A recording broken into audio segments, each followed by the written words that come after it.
So by way of very brief introduction for myself, I started out as a rocket nerd.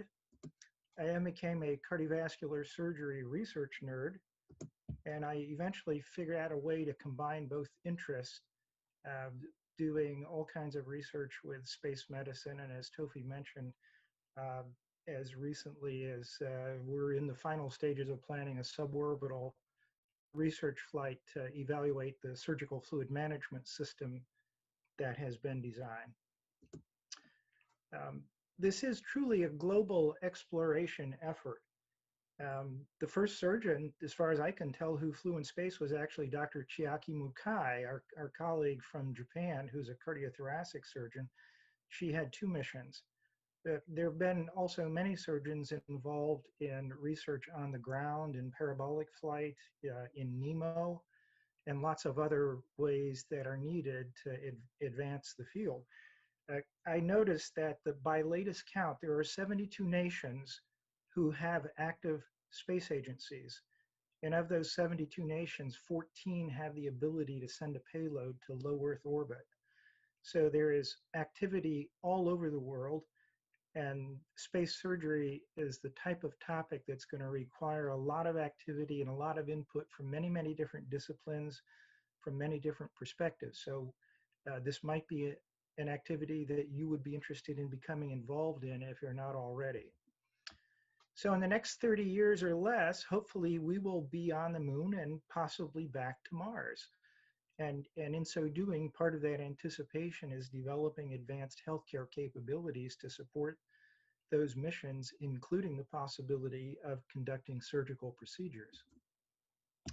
Now, this isn't a fanciful idea that someone dreamt up. It's actually been very carefully identified and described, starting with the first NASA space technology roadmap back in 2011 that identified the need for medical assist robotics for laparoscopic surgery and a sterile surgical suite.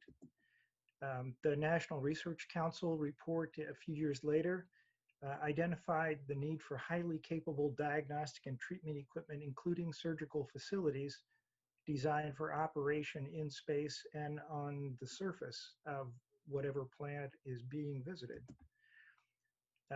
The NASA Human Research Program Exploration Medical Capabilities segment has come up with a list of 100 possible medical conditions. In the 2017 version, skin laceration and surgical treatment are the obvious ones, but as Danny Carroll and others will tell you, if you examine that list, there's up to 27 different conditions that have been identified that could have surgical treatment as a part of the overall healthcare plan for the astronaut. And of these, appendicitis is in the top 10 list of 75% risk of emergency evacuation. Of course, that assumes you're someplace that you can evacuate from, like low Earth orbit. If you're on the moon or Mars, it's a completely different situation. And again, appendicitis was number 7 on the list with a 90% risk of the loss of crew. So the need to have the ability to treat these diseases, including surgical treatment, is very, very important to the success of exploration missions. And as recently as a few years ago, the new Translational Research Institute for Space Health, one of the topics they wanted proposals on was in-flight surgical capabilities. They identified some very interesting criteria, minimally invasive surgery, possibly examples would be an appendectomy or a cholecystectomy. But one of the key ones was it's to be performed by a crew member with non-surgical experience. No small order. Now, we think there have been futuristic views of surgery in space. This is from the 2013 movie Ender's Game, and this was the Raven robot developed at the University of Washington that was the example. That's quite far into our future. So looking more recently, what's been done and what can be done, you have to ask the question, where are you going to do the surgery, and just how do you plan on doing it? This is what it looks like in a typical operating room on the ground if you're doing a laparoscopic appendectomy. But imagine doing something like this millions of miles away from home in a very small module with very limited resources. So how is that going to happen? The first glimpse was back in 1984 when Space Station Freedom was defined. And one of the unique things was it had a whole module dedicated to healthcare. That was the Space Health Maintenance Facility. My colleague Bruce Houchins at the University of Utah, both an engineer and a surgeon, developed this procedure table and actually checked out the deployment of it during parabolic flight, and was very optimistic about its application and the possibility of surgery. Not too long thereafter, Mark Campbell, Roger Billick, and Smith Johnston looked at doing small open procedures in parabolic flight, including looking at what kind of containment would you need to provide. And then not too long thereafter, they actually did several animal laparoscopic procedures during parabolic flight. There is a single documented surgical procedure on a human in reduced gravity in 2006. C'est bien to our colleagues from France. They did this on a French parabolic flight aircraft, removing a superficial skin lesion, demonstrating that in fact it could be done. And a few years later, Andy Kirkpatrick up in Calgary, Canada, teamed up with Tim Broderick at that time at the University of Cincinnati to look at some of the details of laparoscopic surgery and reduced gravity on the Canadian Falcon aircraft. And what they did conclude was that gas insufflation would be required in 0G, but possibly less or abdominal or no gas or abdominal wall retraction would be impractical and not sufficient. Future considerations were possibly less insufflation than we use on the ground normally would be needed for adequate visualization. And that additional reduced gravity experiments are certainly required by many groups to refine this technique. There's also the question raised, what insufflation gas should be used? We're used to using CO2 all the time, but possibly helium or air as alternatives for other flight logistics reasons. Our colleagues at the University of Nebraska have been exploring robotic surgery, and they were particularly concerned with haptic response in 0G. So in 2014, they flew their system that allowed them to critically review haptic response during parabolic flight. We've been working on developing a surgical containment system. This is a collaboration between engineers, surgeons, and students at the University of Louisville and at Cornell University. And I'll flip through these, only point out enough. We have done some mock surgeons, and we've developed new surgical capabilities. This shows our suborbital flight. But when we look ahead to the moon, it's going to be a long time before we actually have a clinic. So we're going to have to talk about working in very small spaces. We're also going to have to figure out how are we going to train a non-surgeon to do this procedure, as well as maintain proficiency. Can we adapt human-inspired dexterous robots to be cobots or collaborative robots for medical surgical procedures? And can we adapt 3D printing to come up with surgical instruments and other medical devices that we'll need during these missions? So with that, going forward, we have several different things to consider, but the main thing is spacefaring partner agencies need to make the commitment as to what we need to do and where the resource is going to come from.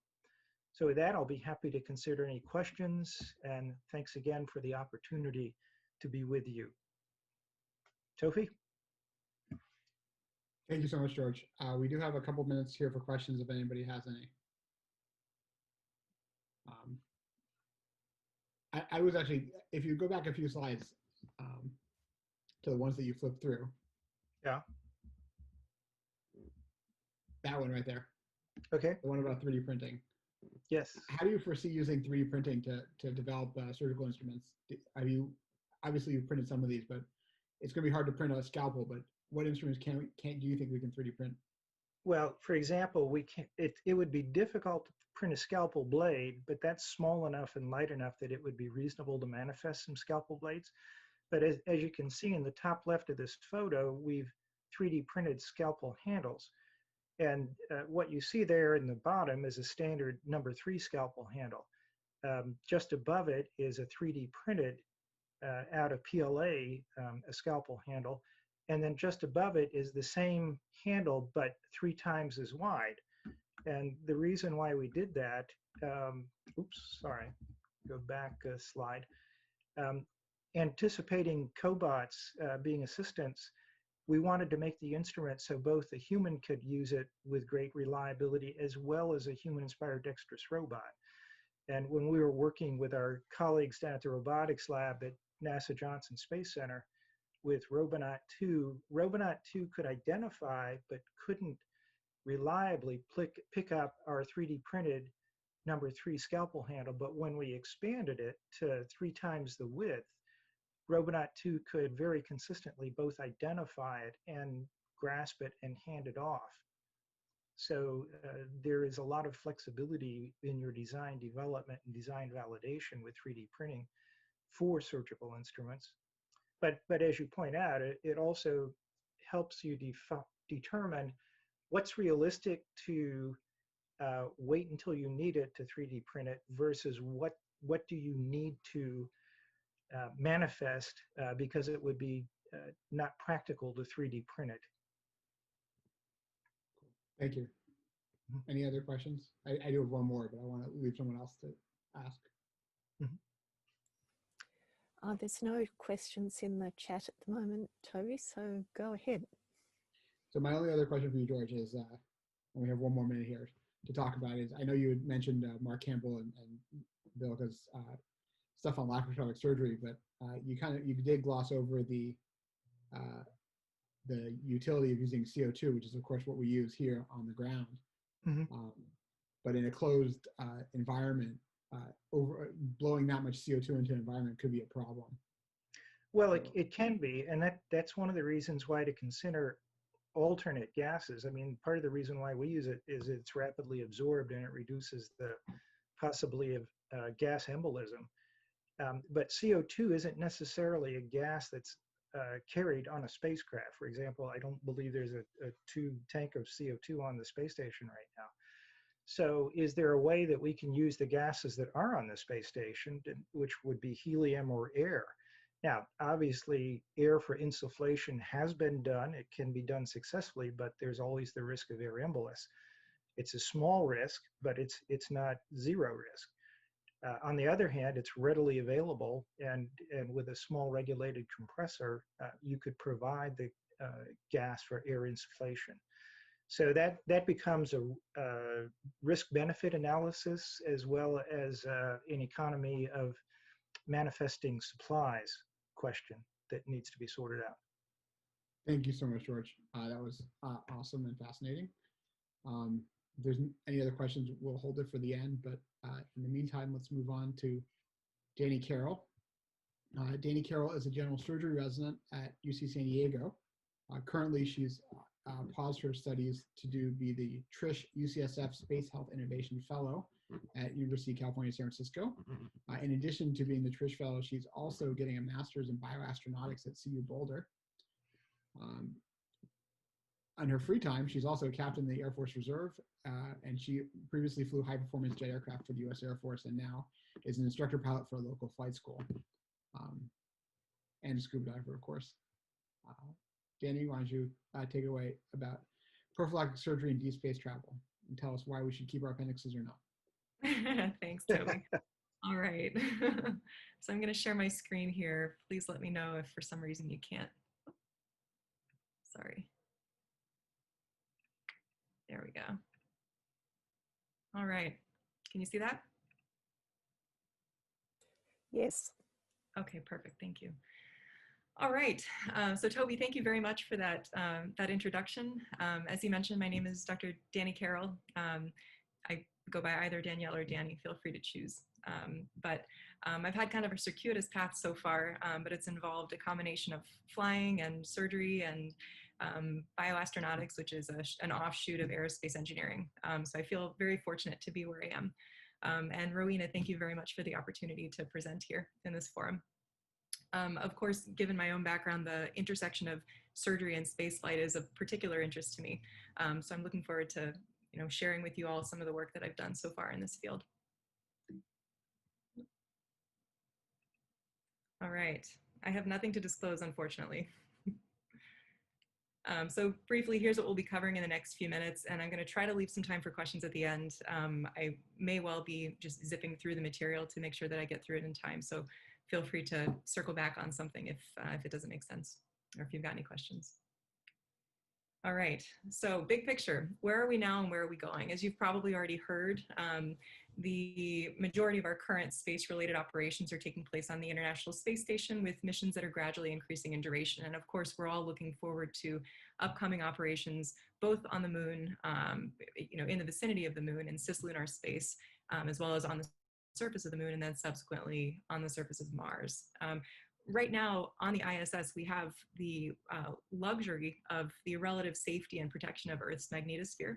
And we also have the ability to get somebody off of the ISS and back down to Earth in the event we have a medical emergency, particularly a surgical emergency. And of course, we anticipate that that luxury is going to disappear on short order, but at least for right now, we get to enjoy it. So with that in mind, I'd like to talk you through a little scenario. So imagine for a moment, you are a flight doc taking care of a particular crew member, and your crew member is about 7 months into a space mission, hurtling through space en route to Mars. The crew member starts complaining of a dull, aching periumbilical pain that then migrates down to the right lower quadrant within a few hours after onset. And it's followed by nausea, anorexia, and a general feeling of malaise. The crew medical officer that's actually on the spacecraft as well, notes fever up to 38.9, and positive psoas and obturator signs, which many of you all probably know of at this point. And then ultrasound findings include scant intraperitoneal free fluid. So now what? The majority of physicians would probably think about this as a slam dunk acute appendicitis. But the reality is that right now, we don't necessarily have a mechanism in place to be able to treat this particular condition, as George kind of alluded to, and some others have touched on as well so far. And so in as much as this is ideally what we're looking at long range, we're a little bit limited right now in terms of capabilities. So we screen the astronaut corps very rigorously before selection, but as we know, even the healthiest of individuals can develop surgical disease. The most common operative illnesses in a healthy patient population include primarily acute appendicitis and acute cholecystitis. And as you can see here on the slide, there's up to an 8% lifetime risk of developing acute appendicitis. And really, folks that are active or within the active astronaut age range are most certainly at risk. Of course, we are most fundamentally trying to avoid a situation such as this. In 1961, this Russian physician who was on site in Antarctica and ended up needing to perform his own appendectomy. So given our extremely limited surgical capabilities on board the spacecraft that will most likely be going to Mars, we want to make sure that we can avoid this at all costs. So of course, this is the question of prophylactic surgery and removing either the appendix or the gallbladder or both prior to spaceflight is a question of ongoing debate. As many of you all are probably aware, for many years, Australia's Centre for Antarctic, Remote and Maritime Medicine, also known as CARM, has required physicians to undergo prophylactic appendectomies before they can actually go on site for any polar mission. This is limited to the physician population. It doesn't include everyone that goes to those locations, but it is an interesting test case, an interesting policy to be able to consider. And of course, the fear is that if we don't do this, and we allow the singular person who might have the training in the background to be able to perform an appendectomy in flight, if we allow that person to proceed or to go on a mission while retaining the appendix, this could develop. So, big picture, the fear with acute appendicitis, of course, is appendiceal rupture, which might lead to peritonitis, might lead to sepsis, and then ultimately might lead to the demise of the patient or of the crew member. And similarly, acute cholecystitis stands to severely impact crew members' health long range. So this is certainly something that we need to make sure that we address. Of course, this is not the first time that the space medicine community has asked these questions. In the late 90s and early 2000s, there was a surge of research and development of surgical capabilities inside a spacecraft, followed by a little bit of a lull. And then in the 20-teens, and George Pantalos just touched on this just a few moments ago, but there was the question has again been posed several times about whether and when to develop this robust surgical capability in space, and the ramifications of delaying such development despite upcoming long duration space flights. So it's become increasingly clear that essentially quantifying the risks associated with appendicitis, cholecystitis, and prophylactic surgery would really serve to elucidate the way forward. So I wanted to just give a very quick recap of the capabilities that we do have currently.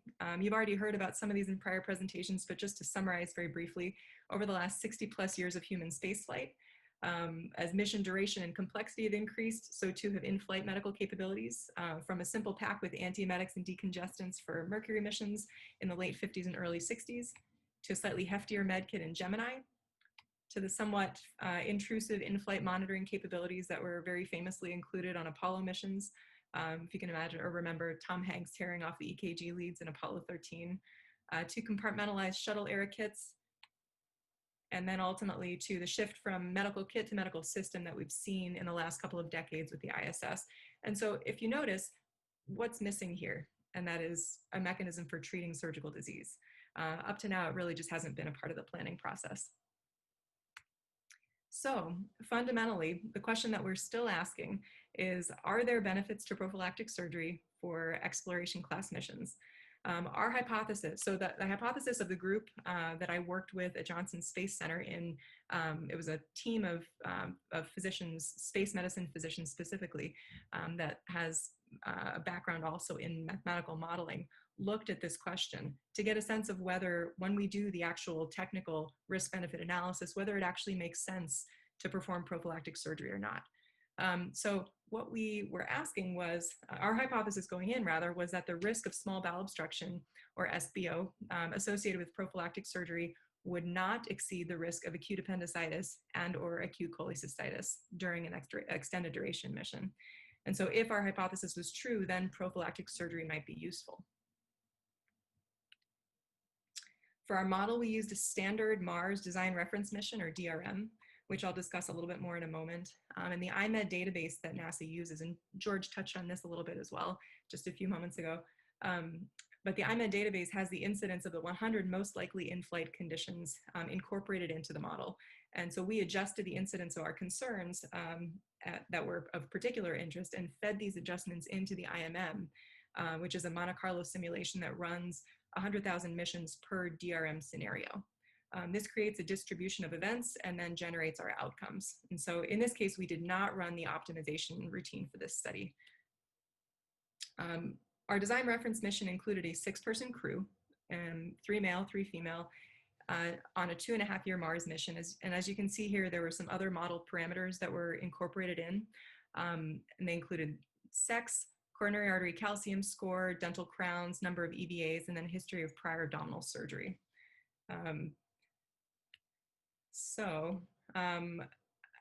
And of particular interest to us actually was the history of prior abdominal surgery, as we know that it tends to predispose patients to developing SBOs. And so we considered 4 scenarios: control with no surgery whatsoever, laparoscopic appendectomy, laparoscopic cholecystectomy, or both, and both. And all data is for laparoscopic, not open procedures, given the fact that laparoscopy is considered the standard of care. Post-operative SBO incidence data was taken from a large population-based study of surgical outcomes that was published in 2012. And so these are our 4 cases here. We needed to change the incidence values in the IMED database using the data pulled from the primary study.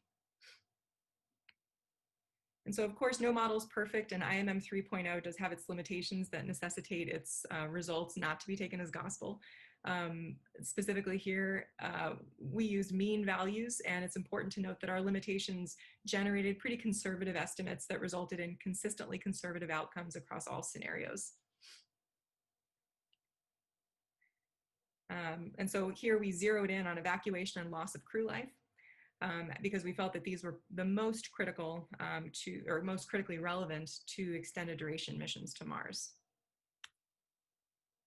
And our results indicated that in the scenarios that included a prophylactic laparoscopic appendectomy, there were higher probabilities of evacuation or of needing to evacuate than in the control scenario. And so here, the probability measured from 0 to 1, but due to overlapping confidence intervals, no other significant differences were really noted. And in looking at this data, it's important to remember that the control indicates risk of evacuation for any event except for small bowel obstruction, since that was actually assumed to be 0 here. And then, as you can see, all confidence intervals in the loss of crew life outcome overlap. So there appears to be no benefit for prophylactic surgery to prevent loss of crew life. So big picture, based upon our risk-benefit analysis using IMM, it was a wash. And because of this, there's no real benefit based upon our assessment to doing prophylactic surgery at this time. Given the fact that there are so many risks associated with prophylactic surgery, anesthesia, post-op complications, and many others, and there are so many other considerations, we don't believe that the benefits of prophylactic surgery really outweigh the costs. And so one thing to note here is that we recognize that surgical advances, to come may end up altering true risk down the road, although it would be years likely before the standard of care would actually move away from laparoscopy to be able to facilitate this. All right, and so, sorry, that was a little alert there. And so we recognize that this assessment may well change in the future. And in the interest of time, I'll just note these ethical considerations, but not go into them in too much detail. But I think it's important to recognize that given the motivation of aircrew to fly, it's a very real concern that the pressure to consent for surgery in order to facilitate mission assignment and then for a crew member to fly, that may cause crew members to make decisions that they might not otherwise make, or that might not medically be in their best interest. So there are some real ethical considerations here. So to summarize, acute appendicitis and cholecystitis may well threaten crew health. However, the benefits of prophylactic surgery do not appear to outweigh the potential applications potential complications at this time. All right, and I think I'm out of time here. This is our team. Publication is pending. Thank you very much. Thank you very much, Danny, for that fantastic presentation. We have about 45 seconds left if anybody has any comments or questions, but otherwise we can save them for the panel discussion at the end. Anybody? There aren't any questions in the chat, so let's save it for the discussion. Thanks, Tovy. Thanks, Rowena. So moving on, Danielle Furr is our next speaker. He is a general surgery resident, again, at UC San Francisco East Bay, also a captain in the United States Air Force. Seems to be a popular topic today. He is also a surgical translational research lead in applied research at Johnson & Johnson and a visiting scholar at UC Berkeley Automation Laboratory. His current research focuses on transmission of surgical knowledge and action utilizing robotics and artificial intelligence. And he's going to talk to us about the nitty-gritty of whether or not we can actually do surgery on Mars. So, Dan, take it away. Awesome. Thank you, Tovy. Everyone's able to see my screen here? Mm-hmm. Yes? Yep.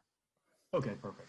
Well, thank you to the committee for allowing me to share my knowledge and what I think is actually a really interesting topic. So how we can do surgery on Mars, leveraging AI and robotics. Here are the people who fund me to do this research. So what we'll be talking about today are what are the components that make up the scale of surgery, and then what innovations have been made in order to perform surgery at distance. And then what are the impediments to performing remote surgery, and then what types of research are focusing on solving these issues. So first we'll talk about the scale of surgery. At Verb, we generally break scale down into 6 components. We'll use cholecystectomy as an example to illustrate this. So you have your intent. So our intent is to remove, say, the gallbladder. And the output result you're looking for is to have the gallbladder removed. Now there's 4 components that lead into that eventual result.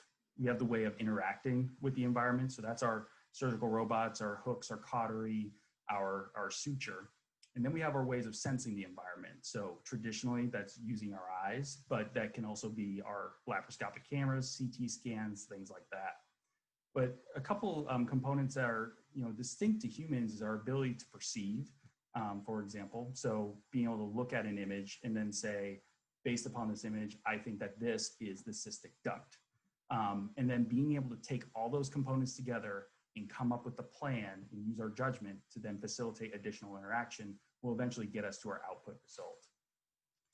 Now, currently, all of this surgical expertise lives within the brains and the hands of the surgeon. So when we're thinking about doing surgery on Mars, there's a lot of things that we need to consider. One is that we think that there will likely be a surgical issue that will arise on long duration missions. But we also know that surgeon technical and decision-making skills deteriorate with time. And the breadth of knowledge required to perform surgery is enormous and requires a lot of sustained, deliberate practice in order to perfect. So do we need to really train an entire astronaut to be dedicated to understanding all of surgical practice just in case? So the first step we took at performing surgery at a distance was the MedFast telesurgery program. This was out of Stanford Research Institute, and this was primarily funded by NASA and the US Department of Defense. And what they were able to accomplish is create a robotic system that would allow them, a surgeon, to precisely manipulate surgical instruments at distance. And additionally, they had an interface which allowed the surgeon to transmit their intent. Obviously, this is the program that went on to become Intuitive Surgical and the Da Vinci robot. The next step that was taken was essentially trying to automate the operating room. And this was the Trauma Prod program out of Stanford Research Institute as well. The intent here was to create a completely autonomous operating room that could be placed in a battlefield scenario, and you could bring a patient in, and then you'd be able to perform life-saving procedures. So this was a number of different robots and sensing systems that all worked in harmony to be able to perform a procedure. They were able to position the patient, understand where the patient was to avoid collisions with the patient. They had an automated scrub tech that was able to exchange instruments using voice control. They could perform CT scans and x-rays for interventional radiology procedures. And their proof of concept was that they were able to perform a bowel anastomosis and an iliac stent placement on a patient model.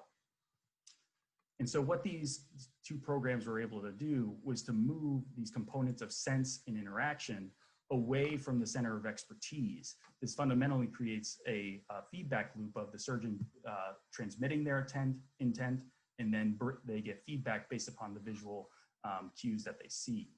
So when we're thinking about doing surgery on Mars, we run into this issue that we're all very familiar with of high latency or signal delay that might delay our ability to transmit the knowledge in a fast enough way for us to be able to perform actions accurately.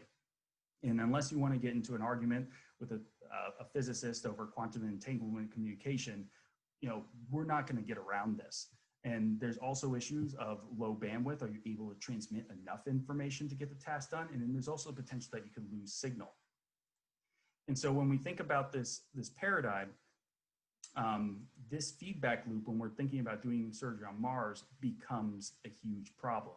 So what we need to do is move these concepts of perception and judgment to the patient's bedside to be able to facilitate interaction. Now, this doesn't mean that you cut off the ground from helping in decision-making. You obviously collect as much information as you can to get back to the ground to come up with a high-level plan, but it's ultimately gonna fall upon both the robot and the human to be able to facilitate that high-level plan. And so now we need to think about how can we facilitate and improve our ability to allow for greater perception and judgment to be present at the patient's bedside.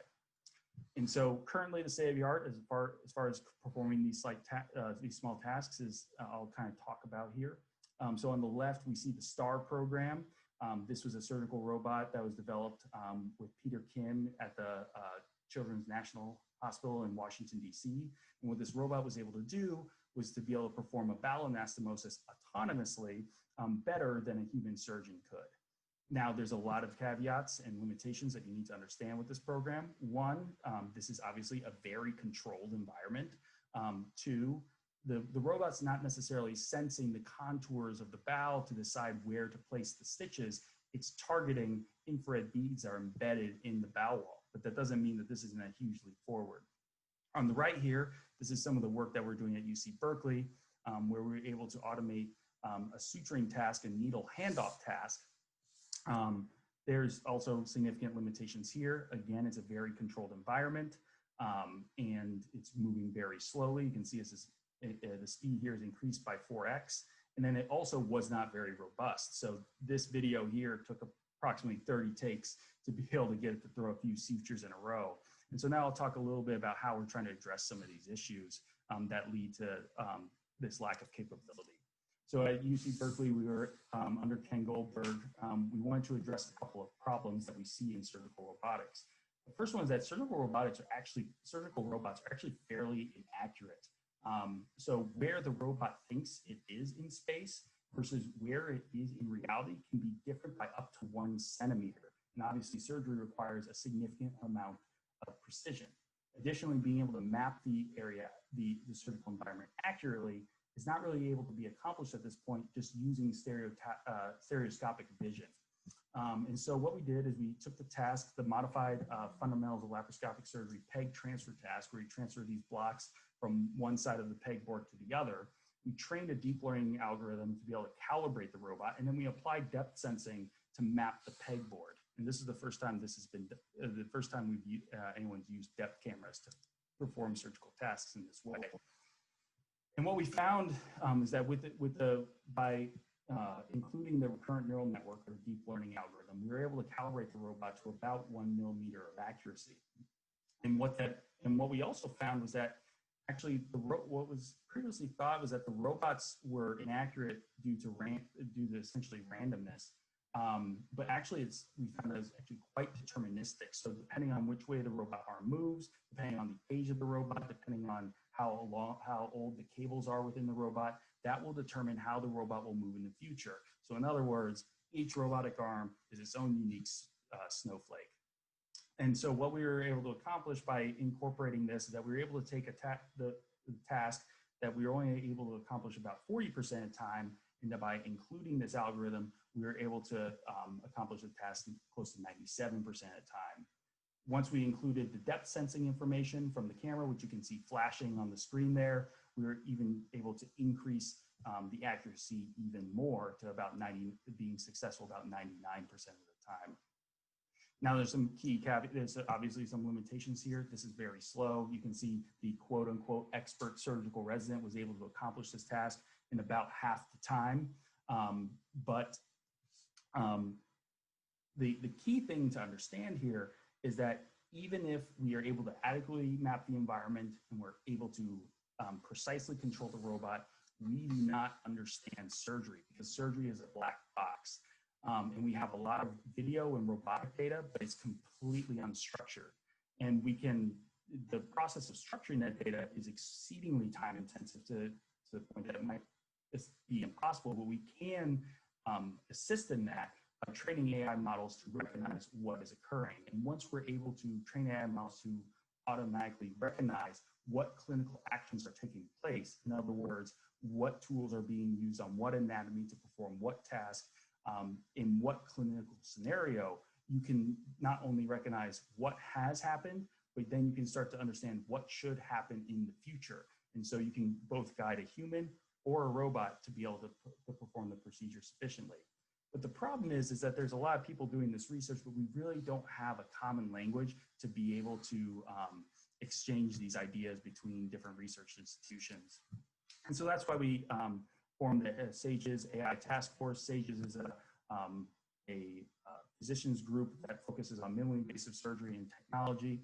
And we address the problem of the lack of structure in our surgical data sets. And we brought together 30 surgeons and engineers from academia and industry. So we were there from Verb, Intuitive Surgical, Medtronic, we're all there. And we came up with this hierarchy for how we want to structure surgical video data and robotic data. And so you can look at our procedures, phases, steps, tasks, actions, framework. As an example, a step might be a bowel anastomosis, where a task might be, creating the hole or the enterotomy in the bowel, then placing the stapler to staple the bowel together, and then the suturing task. Whereas actions are even smaller than that. That's adjusting the needle, retracting tissue. Those are actions. And there's a number of different groups that are working on these problems. Some are taking a more top-down approach, like Nick Bedoy and his group out of University of Strasbourg has been working on recognizing critical phases within, say, laparoscopic cholecystectomy. So for into the steps such as dissecting out the critical structures, clipping and dividing those critical structures, and removing the gallbladder altogether. And then Dan Hashimoto, Guy Rosman, and Alex Morales at Massachusetts General Hospital, in conjunction with MIT, have been working on recognizing the different steps within a sleeve gastrectomy, and then also really focusing on how do you validate this data. They're the head of the AI task force, so like how do we analyze this data? And then some are also taking a bottom-up approach. So Andrew Hung out of University of Southern California has come up with a gesture classification. So this is that action level classification for a specific, in this example, the specific task of dissecting out the renal hilum and then nephrectomy. They're able to both recognize, correctly tag and label these actions, but then train models to be able to structure this data autonomously. And then Greg Hager out of Johns Hopkins University has been doing this work for quite some time, looking at suturing tasks and understanding how to recognize those both from video, but then also bringing in robotic data to be able to recognize those in a more full way. And so we've been trying to supercharge this ad for surgical, where we've been really focused on even more complex procedures and building the tools in order to do this type of research. This is an example of breaking down a surgical procedure. This is a Roux-en-Y gastric bypass procedure, which is considerably more complex than a cholecystectomy or a sleeve gastrectomy. You can see in the upper left-hand corner is the ground truth. So that's what our surgeons say is occurring at a given moment in time. And then the prediction is then what the AI models saying is occurring at that time. So you can imagine how if you are able to structure the robotic and the video data, you can begin to provide some guidance for surgeons to be able to perform surgery at a distance. So in order for us to be able to perform remote surgery, I think there's a couple things that we're going to need to really focus our efforts on. One is that we have to build systems that can accurately sense the operative field and the instruments that are interacting with the patients. There's also going to need to be a lot of work done. I need a lot of help. Everyone needs a lot of help to be able to codify surgeon judgment and perception so it can be utilized at the patient's bedside. And understanding that there's going to be a number of technologies that we should be looking at in order to support this mission. And most importantly, something I learned after these last couple of years is that doctors should be talking to engineers as much as possible if we want to create solutions for completing this mission. So thank you very much. I hope I didn't go over time. Thanks, Dan. You were about 9 seconds over time, but it's all right. Awesome. Sorry about that. We'll let you fly this time. We'll save any questions for the end and move on to Dr. Art Formanek. Art Formanek is an anesthesiologist and intensivist at Brigham and Women's Hospital and instructor at Harvard Medical School. He is going to talk to us about a patented IV air trap designed to work in microgravity to allow rapid transfusion in microgravity and austere environments. He also does work on regional anesthesia and urosepsis and spaceflight. He, just as a single disclosure for this talk, the patent for this, I'm also a co-author on the patent. So moving on, Art, take it away. All right, thank you, Tovy, for the introduction. And also thank you for the committee for letting me be a part of this. This is a great, great panel. It's very, very interesting to listen to everyone's contribution so far. So I'm going to talk about one little tiny aspect of anesthesia that would be certainly a large problem in spaceflight, and that is transfusion of IV fluids. So currently, there is no really good way to rapidly transfuse blood or IV fluid in space because you don't have gravity to separate out the dense fluid from the less dense air. And so if you take a bag of just saline, such as in this diagram, it turns into a foam-like consistency in microgravity. Venous air emboli, of course, are common in the operating room, in very small quantities, but normally the pulmonary vascular system can filter out these small air bubbles just by diffusion into the alveoli. However, the system may easily be exceeded by more than 50 milliliters of air, and depending on different sources of literature, it varies widely, and it's not that well studied. Somewhere between 50 to 300 milliliters of air can be fatal. And one of the things that a large air embolism can do is it can cause a pulmonary outflow tract destruction, or it can occlude the pulmonary microvasculature and increase the pulmonary vascular resistance, which will in turn worsen a right to left shunt. So the problem sort of compounds itself. In terms of airlocking the right heart, what to do? It's really just supportive therapy. First of all, stop the insult. For example, in a lot of neurosurgery cases in Brigham and Women's, and when the head is above the heart, you can have negative venous pressure. And so what we want to do is just flood the field, stop the air being entrained into the venous system. Iatrogenically, if there's a source of air entering intravenously, of course, stop that. Check your fluids. Even something as small as a 5 centimeter of water pressure of air into the venous system can quickly deliver that 50 milliliter of air bolus and kill a patient. Of course, structurally, what you want to do is do left lateral decubitus in Trendelenburg position, but that is gravity dependent, so it is not obviously a option in microgravity. In addition, if you do have a multi-orifice catheter in place, and this is separate from your traditional quad lumen or triple lumen central catheter, it actually needs to be properly positioned near the right atrium, and it has to have multi-orifice in it. And a traditional central lumen catheter, if you try and aspirate, it might pull the air bubble out, but usually it's not effective enough. In addition, if you do have a right to left shunt, that air will cross from the venous system into the arterial system, and then you have really potential for end organ damage. Again, the treatment for that is supportive, and hyperbaric oxygen, of course, is the end all be all, but that's outside the scope of this discussion today. Really, any communication between the right and the left heart can be potentially a problem, but I'm going to talk about PFOs specifically today because of the higher prevalence. Overall, the incidence is actually about a quarter of the population. In order for this to be a problem, you have to have a structural communication. You actually have to have the PFO present, and it has to be functionally present as well. And so that usually requires increased right atrial pressure in order to get that right to left shunt.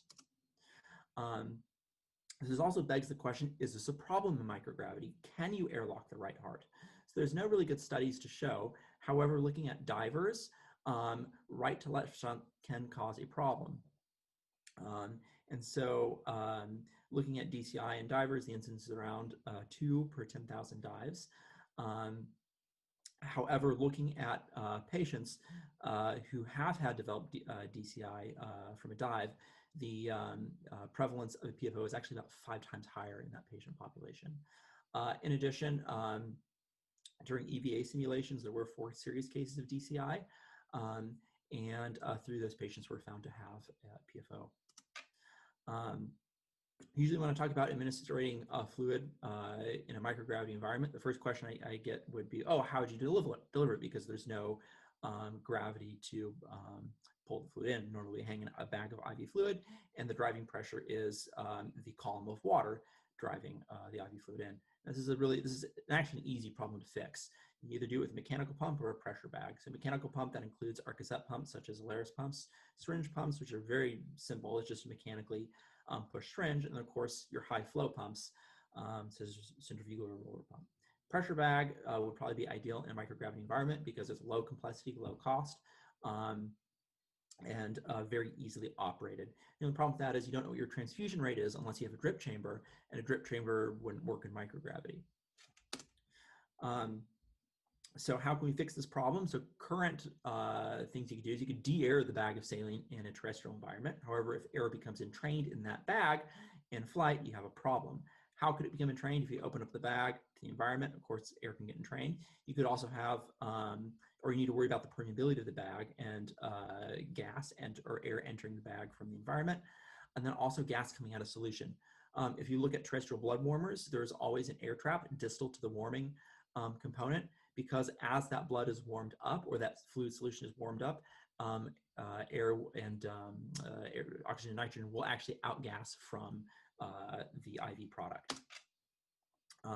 So how can we fix this? Current commercial PFO filters on the market, really excellent for crystalloid solutions and also microbubbles at low flow. And so this is just a Braun 5 micrometer commercially available air elimination filter.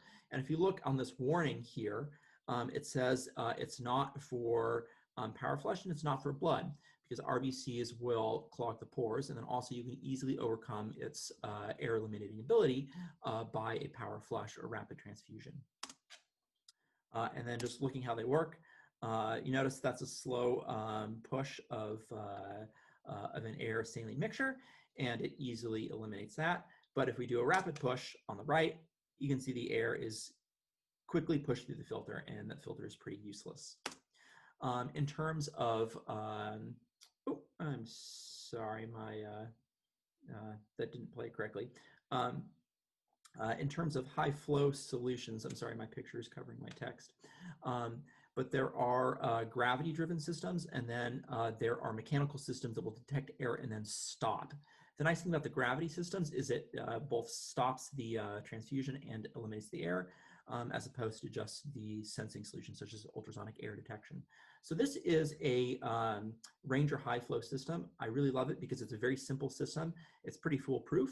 You have generally a pressure bag hookup to blood or saline up on the top, goes through this blood warmer, and then into the system. This is a gas permeable membrane.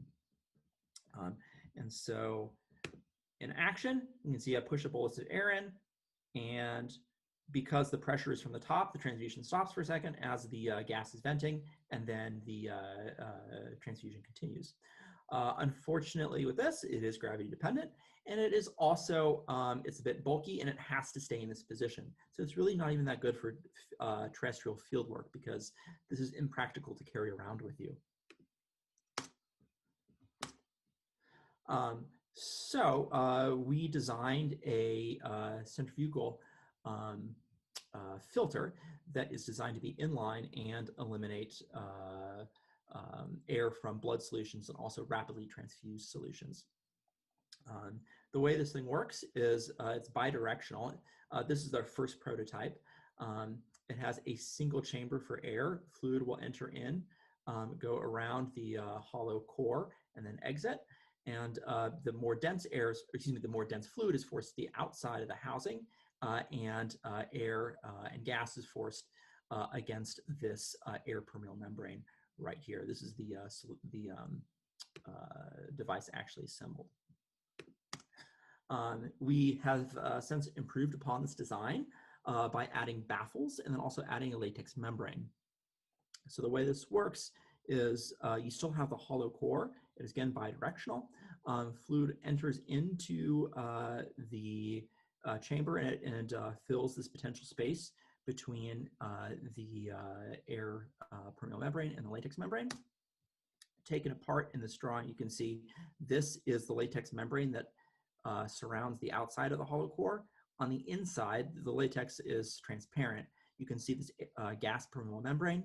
And so fluid will enter in, exit through this side. You can see it into this potential space, go around the filter, and then exit on the other side.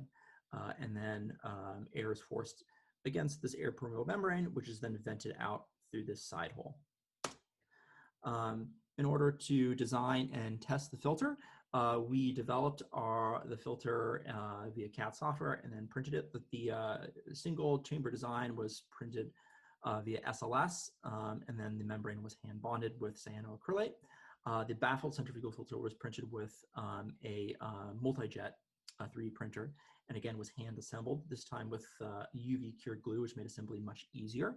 But again, it was hand assembled. So we printed out the design, hand bonded the gas permeable membrane to the hollow core, surrounded by latex membrane, and then assembled the outer housing.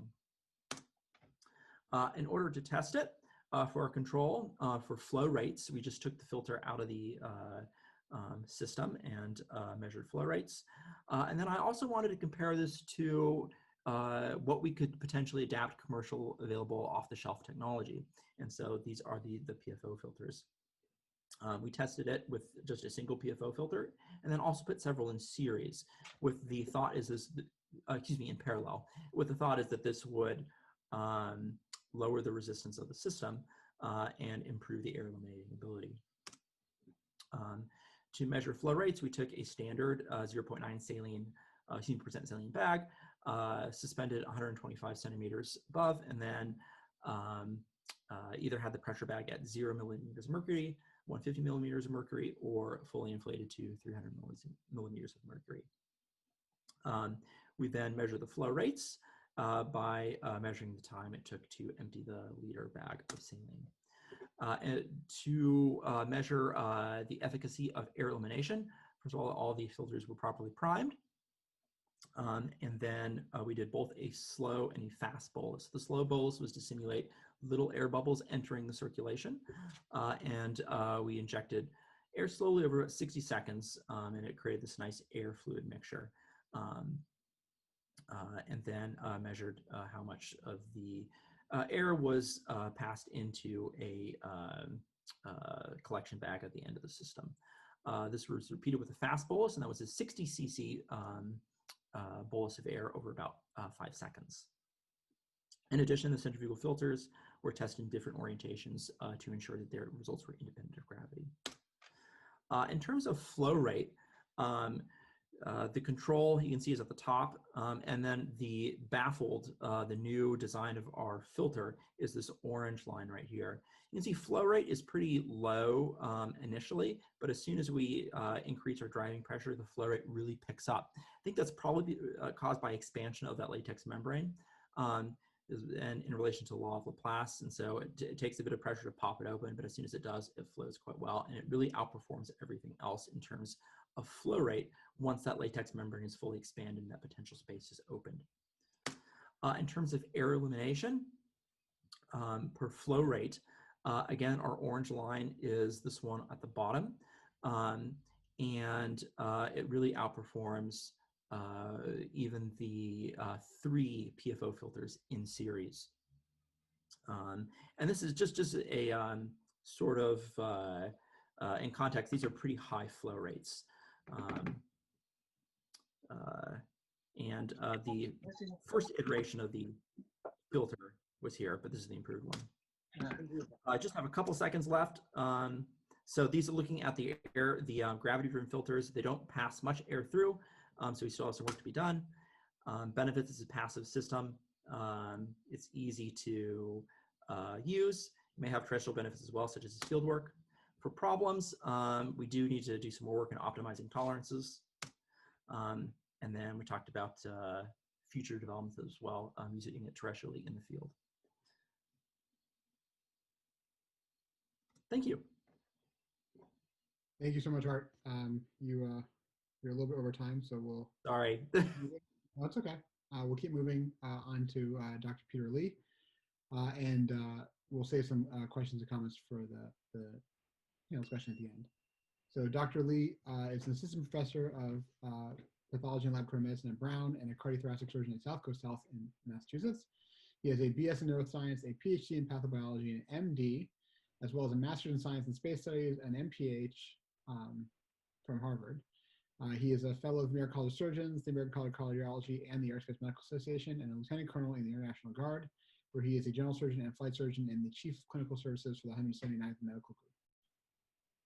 And Peter is going to talk to us about consideration and development for an advanced medical and surgical system for a future lunar base, which will lead us into our discussion at the end. So take it away, Peter.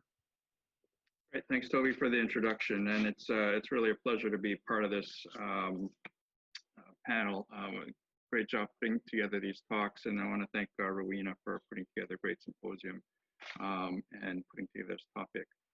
So as you've seen in the last about hour and a half, some great examples of very timely and cutting-edge research in surgical topics. And what I want to do in the next 15 minutes is kind of give a higher level view that kind of puts a lot of this together, puts it into context.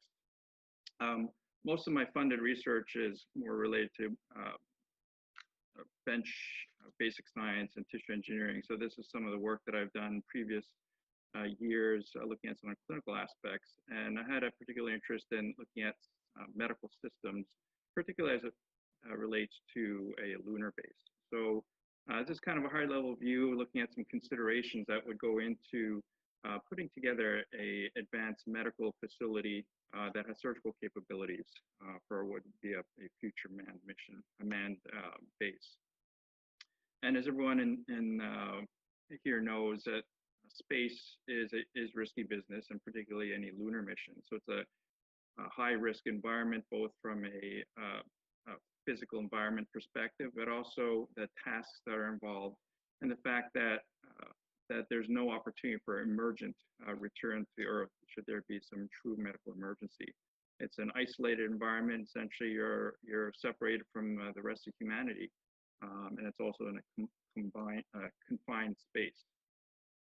And so, being that you're essentially on your own, ideally you'd want to have the broadest treatment capabilities possible. However, there are practical limitations, both with regards to limited resources and manpower. Everyone knows that spaceflight has an impact on almost every system in the body, and while most of these effects are due to weightlessness, very little is known about what happens with partial gravity, partial lunar gravity, and particularly long duration exposure. So we don't know what happens to the physiology and the potential problems that would arise. And a lot of these effects are also due to radiation. And as you know, as you get out beyond the Van Allen belts, beyond low Earth orbit and to the lunar surface, you're exposed to much more cosmic radiation with all the effects due to that. So looking at putting together a medical system or department, I'm looking at this from, you hear me okay? You need to share your slides, Peter. Oh, did it not go through? Oh, sorry about that. Let's see. How's that? That's great. Thank you. All right. Sorry about that. Here, this is all you missed. And so we're here. So we're talking about putting together the system. And I've looked at it in terms of 3 divisions. So the clinical division, so that's the human health performance. So you're looking at the actual astronauts and the crew members, i.e. the patients that you're taking care of. Biomedical engineering is essentially looking at anything that has to do with engineering and mechanics, machines, and equipment, etc., that would be needed for the medical care of the crew members. And biomedical research, which self-explanatory, given the fact that this is a unique environment where significant important research can be carried out both on the basic science side and clinical side. So we focus a little bit on the crew health services. So what would this system be doing in terms of taking care of astronauts? And there's a whole spectrum of care, starting from pre-flight to actual during mission, in-flight care, and post-flight. But that starts even before that with selection. And while there are already standards and criteria for selecting astronauts, those standards and criteria may change for a lunar mission, given that unique environment. And so that's something that would need to be addressed and assessed. And then as you get into the pre-flight arena, clearly the astronauts need to be in the best shape possible. So coming up with ideal conditioning regimens, prevention of injuries or medical issues, proper screening and treatment of any acute or chronic illnesses or problems that may arise, and essentially making sure that the crew is flight ready and ready for the mission. I imagine most of the audience here, the interest is in what happens in flight or during mission, while it be in transit or on the lunar or Martian surface. And while a lot of the focus is on treatment, whether it's medical or surgical, Other important considerations are countermeasures to help attenuate or prevent some of the deterioration you would see, and close monitoring, surveillance, and ongoing preventative measures. So those are also very important elements of any medical system. And even when you come back, it's certainly not over. The care of the astronauts go beyond the mission and making sure that they're properly rehabilitated with proper screening and testing and ongoing monitoring, with the goal of making sure either that they are flight ready to go back on another mission, or they exit this this loop and go on to long-term monitoring, so that we can learn and from their exposure to the environment, and also to make sure that they remain healthy. And so what goes into determining what kind of capability, medical capability, a lunar base should have? So I've divided this up into 4 areas. So crew factors, so this is dealing with the actual astronauts or the crew. And as you can imagine, the healthier they are, the less likely you're going to need medical care facilities or treatment facilities, especially surgical. But obviously, there are certain, the more restrictive you are, then the smaller the pool of astronauts you have to choose from, and it may be the case where you may need special skill sets that would require you to expand the criteria, whether it's with age or allowing certain pre-existing conditions, and trying to determine what those should be. And there would be obviously a lot of give and take with trying to figure out what is acceptable and not acceptable. And then related to that, the type of countermeasures and preventive measures that you can undertake to try and mitigate some of these effects. The other major factor would be the healthcare providers. So obviously, what's a healthcare system without the healthcare providers, the doctors and the nurses and other medical providers? Certainly, any major mission would likely have a physician, and the ongoing debate's always been, do you need a surgeon, or could you have a non-surgeon and train them to be surgeon? Obviously, as a surgeon, I'm a little biased, and I would think a surgeon would be best equipped, but then you're very limited in terms of the cohort you can select from. So there's certainly a push to try and find a way to achieve the maximum capabilities with non-surgeons. And then obviously you need other medical personnel, and whether you train medical crew to also have medical training, maybe at the level of a EMT basic or a paramedic or even a nurse. And do you have 1 or 2 physicians? What if the physician is the one who's sick? How are you going to take care of them? Ongoing continuing education would be important, especially for long duration missions, to make sure their skills are kept up.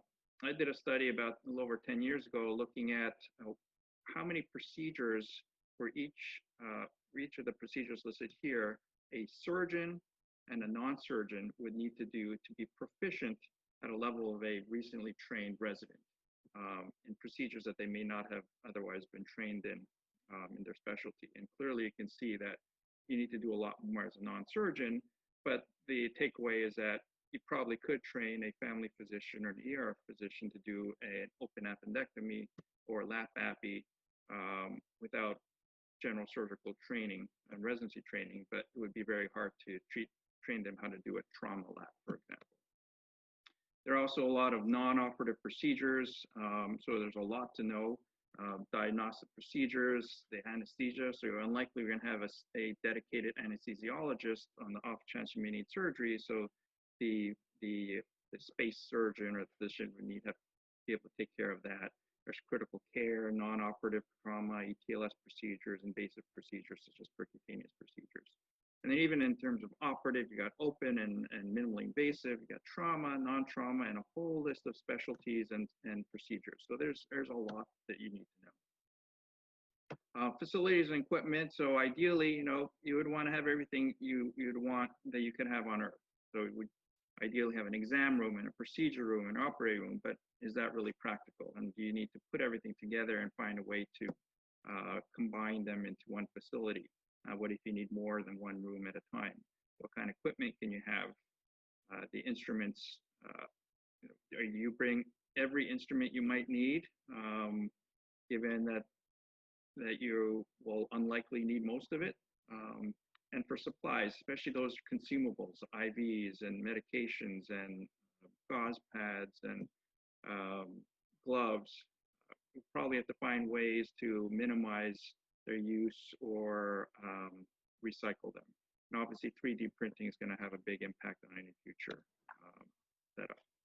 So it's always this trade-off with mass, volume, and power, and that's what's going to restrict our abilities to have all these facilities, have the equipment that you want, and the consumables.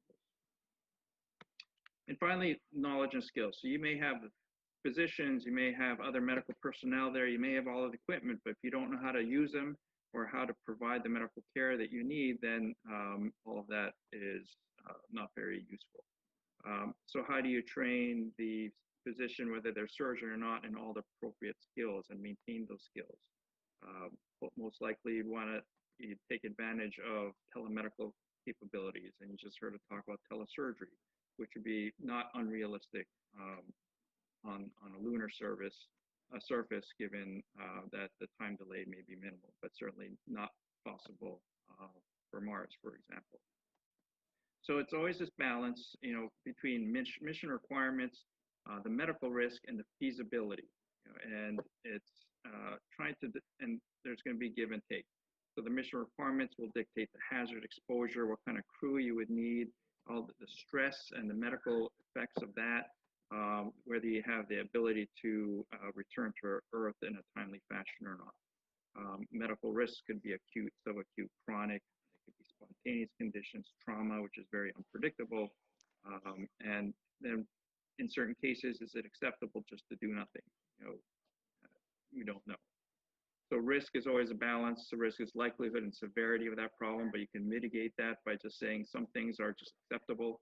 If you can't treat it, you can still use crew factors. So, for appendectomies, you can do a prophylactic appy, or you can take astronauts who just already had an appendectomy. Obviously, that's not practical.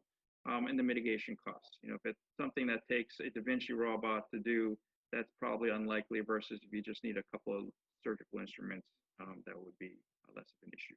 This is a study I did, now it's 15 years ago. I took national data and looked at what would be the most likely 5 non-traumatic indications for surgery based on Earth data in different age ranges. And you can see appendicitis is the highest, but it actually goes down as you age. So is it actually beneficial if you think appendicitis is the problem? Do you take younger astronauts versus other issues which go up with age, including hernia, testicular, ovarian torsion, bile obstruction, and cholecystitis? These are all surgical problems. So just a quick recap. So you got facility issues. Are you going to have a real OR? What kind of capabilities you're going to have? Here's just a quick list of some of the equipment that you may need or want to have, range from endoscopes and imaging equipment, etc. And all the different supplies. How many different kind of medications are you going to have, and bandages, etc. Not knowing how much you're going to need, and if you don't have it, is it a big deal or not? And we talked about some of these crew medical resources and what you're going to have. And finally, talking about the different types of surgical procedures, the anesthesia issues, the BLS, ACLS, ATLS procedures that you would need to know.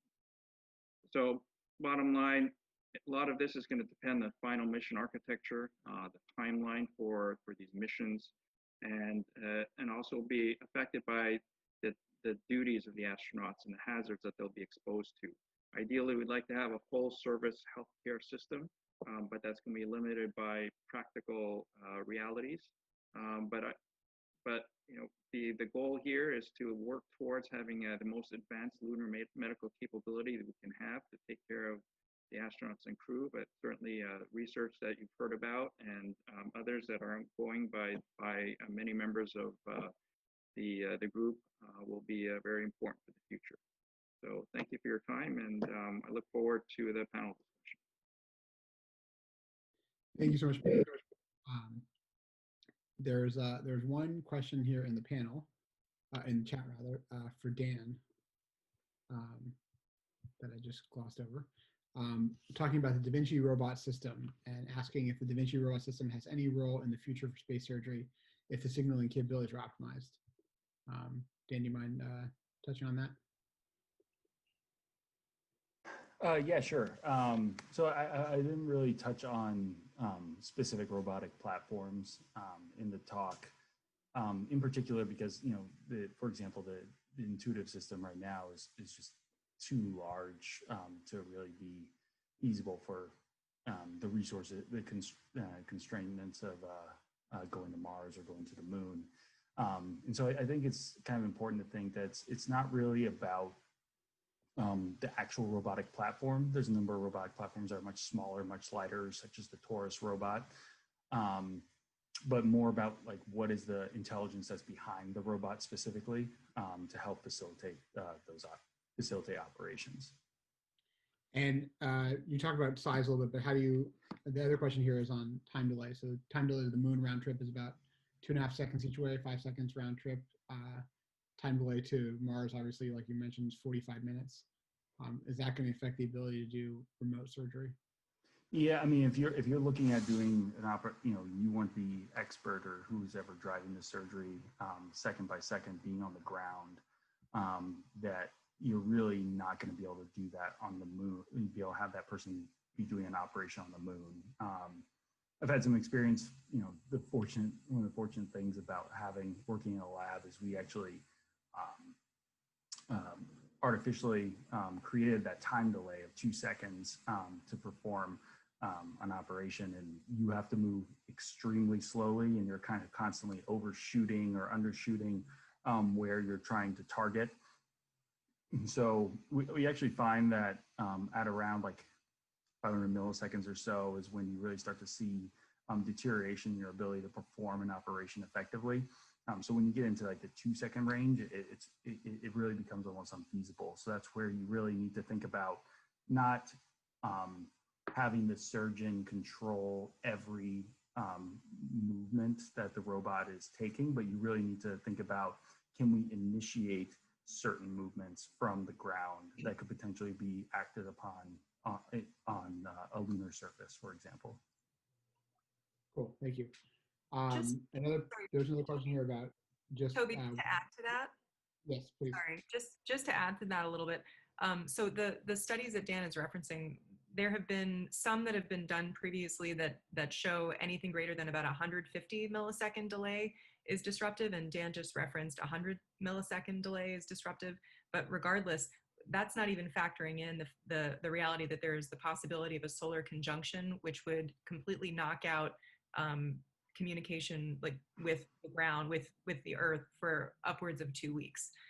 So to rely on anything terrestrial, any sort of terrestrial resources for surgical capabilities for a deep space mission, I think is really short-sighted. So just to. I absolutely second what Danny said there. You know, we really need to be able to consider that we would lose signal to be able to perform these operations, to Danny's point. It is, of course, as Peter mentioned, we are a little bit biased here since all of us, except for Art, are surgeons, but do you see given that slide, that beautiful slide that Peter put up of how difficult it would be to train a non-surgeon to do, for instance, a trauma XLAP on the moon, do you see it likely that that's going to be that NASA is going to send a surgeon to the moon?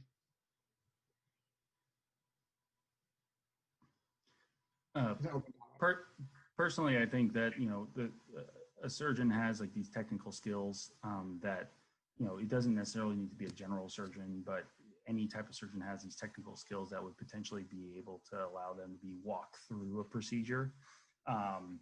You could imagine that, you know, astronauts are highly capable, highly trained. If you train them to a specific, particular extent, you might be able to get them to be able to be walked through a procedure. And that's where these factors of being able to recognize what the surgeon is doing and if they did it correctly, or the quote unquote surgeon is doing, if they're doing it correctly, to be able to walk them through that procedure. So I think there is potential that you could have a non-surgeon kind of perform these tasks, but you're going to need to have a significant amount of monitoring and feedback for them to be able to perform those tasks. Thanks, Dan. And Yeah, as a promise, I think for, if you're talking about Mars and you're not having a real time or even close to real-time communication, if you're at some point, I think the space program, whether it's NASA or others, will have to decide what they will and will not be able to treat. And I think it's very reasonable to say you take the top 5 things, hernia, incarcerated hernia, maybe a bowel obstruction is just a quick XLAP, and you can take care of that, and cholecystectomies and appendectomies. You can probably train non-surgeons to do those procedures only, but if you had a real trauma or that where you had to go in and do a real XLAP and find injuries and take care of them, and just you don't know what you're going to find, I think that'll be hard to do. So it may be that they're going to say, well, if that happens, we won't be able to take care of it, or we'll just do our best. But these other ones we will treat. Of course, I would love for them to say, we'll just take a surgeon, and I don't think they're going to take surgeons because they're surgeons for a mission, but I think what they would do is if you had a surgeon in your cohort that could do everything else, all else being equal, why wouldn't you? But it's never equal. I do want to mention that 2 things. One, there's a comment in the chat that rural doctors in Australia used to perform common surgeries. It's also, we like to talk about, or people like to mention this, the appendectomy on the USS Sea Dragon in World War II that was done by a pharmacist mate.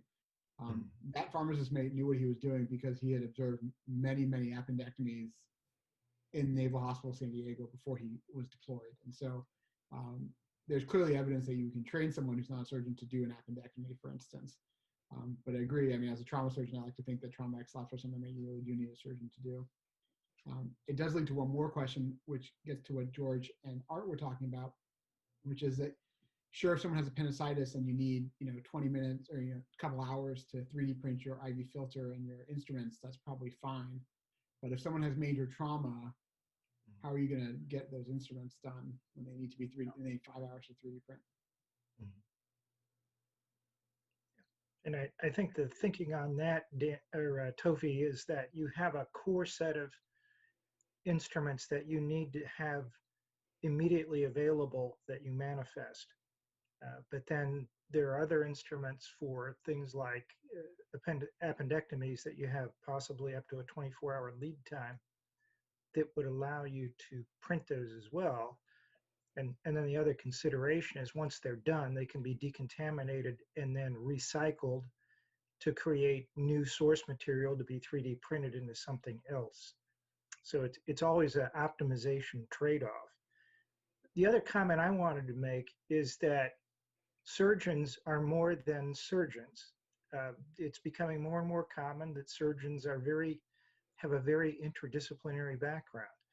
They're scientists, they're engineers, they're a lot of things besides being surgeons. So they bring a lot of talent besides their surgical skill, and that would make them certainly desirable as a crew member on an exploration space mission.